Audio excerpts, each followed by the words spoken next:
Hi ಎಲ್ಲರಿಗೂ ನಮಸ್ಕಾರ. Welcome back to cooking cooking channel. ನಾನಿವತ್ತು ತುಂಬಾ ಸಿಂಪಲ್ ಮತ್ತು ಟೇಸ್ಟಿಯಾಗಿರುವಂತಹ ಆಂಧ್ರ ಸ್ಟೈಲ್ ಪಪ್ಪು ಸಾಂಬಾರು ಯಾವ ರೀತಿ ಮಾಡೋದು ಅಂತ ತೋರಿಸ್ತಾ ಇದ್ದೀನಿ. ಹೋಟೆಲಲ್ಲೆಲ್ಲ ತಿನ್ನೋ ಥರ ಟೇಸ್ಟಿಯಾಗಿ ತುಂಬಾ ಚೆನ್ನಾಗಿರುತ್ತೆ.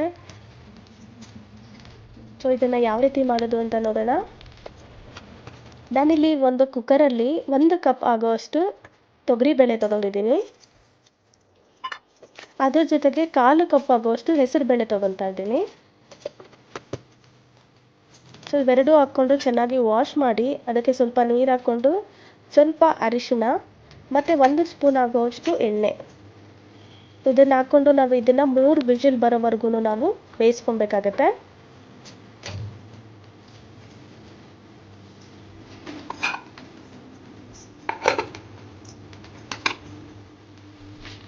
ನಾನಿಲ್ಲಿ ಪಾಲಕ್ 1 ಬಂಚಷ್ಟು ತಗೊಂಡು ಚೆನ್ನಾಗಿ ತೊಳೆದು ಸಣ್ಣ ಸಣ್ಣದಾಗಿ ಕಟ್ ಮಾಡ್ಕೊತಾ ಇದ್ದೀನಿ.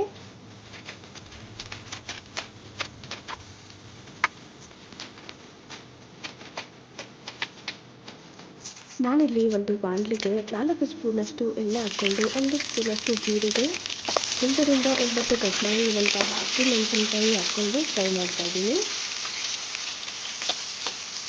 ಅದಕ್ಕೆ 2 ಕಟ್ ಮಾಡಿರುವಂತಹ ಈರುಳ್ಳಿ ಹಾಕ್ಕೊಂಡಿದ್ದೀನಿ, ಸ್ವಲ್ಪ ಬೆಳ್ಳುಳ್ಳಿ ಹಾಕ್ಕೊಂಡಿದ್ದೀನಿ. ಹಾಕ್ಕೊಂಡು ಎಣ್ಣೆಯಲ್ಲಿ ಚೆನ್ನಾಗಿ ಫ್ರೈ ಮಾಡಬೇಕು. ಅದಾದಮೇಲೆ 2 ಕಟ್ ಮಾಡಿರುವಂತಹ ಟೊಮೊಟೊ ಕೂಡ ಹಾಕ್ಬಿಟ್ಟು ಸ್ಮೂತ್ ಆಗೋವರೆಗೂ ನಾವು ಫ್ರೈ ಮಾಡಬೇಕು. ಅದಕ್ಕೆ ಸ್ವಲ್ಪ ಸಾಲ್ಟ್ ಕೂಡ ಮಾಡಿದ್ದೀನಿ. ಹಾಕ್ಬಿಟ್ಟು ಚೆನ್ನಾಗಿ ಅದು ಸ್ಮೂತ್ ಆಗೋವರೆಗೂ ನಾವು ಫ್ರೈ ಮಾಡಬೇಕಾಗುತ್ತೆ. ಇವಾಗ ನಾವು ಕಟ್ ಮಾಡಿರುವಂತಹ ಪಾಲಕ್ ಕೂಡ ಅದ್ರ ಜೊತೆಗೆ ಹಾಕ್ಕೊಂಡು ಫ್ರೈ ಮಾಡ್ತಾ ಇದ್ದೀನಿ. ಇದಕ್ಕೆ ಸ್ವಲ್ಪ ನಾನು ಹುಣಸೆ ಹಣ್ಣಿನ ರಸ ಕೂಡ ಒಂದು 3 ರಿಂದ 4 ಸ್ಪೂನ್ ಆಗೋಷ್ಟು ಹಾಕ್ಕೊಂಡಿದ್ದೀನಿ.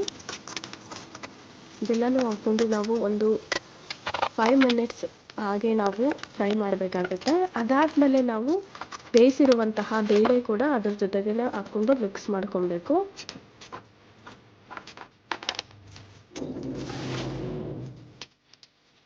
ಚೆನ್ನಾಗಿ ಮಿಕ್ಸ್ ಮಾಡಿ ಆದಮೇಲೆ ಅದನ್ನು ಕುದಿಯೋಕ್ಕೆ ಹಾಗೆ ಬಿಡಬೇಕು. ಇಲ್ಲಿ ನಾನು ಒಗ್ಗರಣೆ ಕೊಡೋದಕ್ಕೆ ಒಂದು 3 ಸ್ಪೂನ್ ಆಗುವಷ್ಟು ತುಪ್ಪ ಹಾಕ್ಕೊಳ್ತಾ ಇದ್ದೀನಿ.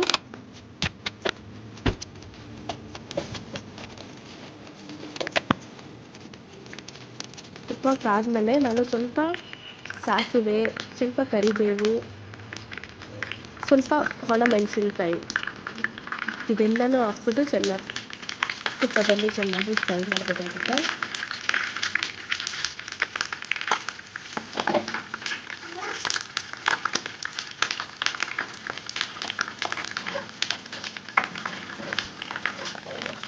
ಈ ಒಗ್ಗರಣೆನ ಕುದೀತಾ ಇರೋ ಸಾಂಬಾರಿಗೆ ಹಾಕ್ಕೊಂಡ್ರೆ ನಮಗೆ ತುಂಬ ಫ್ಲೇವರ್ಫುಲ್ಲಾದ ಆಂಧ್ರ ಶೈಲಿಯ ಪಾಲಕ್ ಪಪ್ಪು ರೆಡಿ ಆಗುತ್ತೆ. ತುಂಬ ಸಿಂಪಲ್ ಮತ್ತು ಈಸಿಯಾಗಿ ಮಾಡ್ಕೊಬೋದು. ಸೊ ಈಗಲೇ ಟ್ರೈ ಮಾಡಿ ನೋಡಿ. ಇದೇ ಥರ ರೆಸಿಪೀಸ್ಗೋಸ್ಕರ ನಮ್ಮ ಚಾನಲ್ನ ಸಬ್ಸ್ಕ್ರೈಬ್ ಮಾಡಿ, ಲೈಕ್ ಮಾಡಿ, ಶೇರ್ ಮಾಡಿ. Thanks for watching.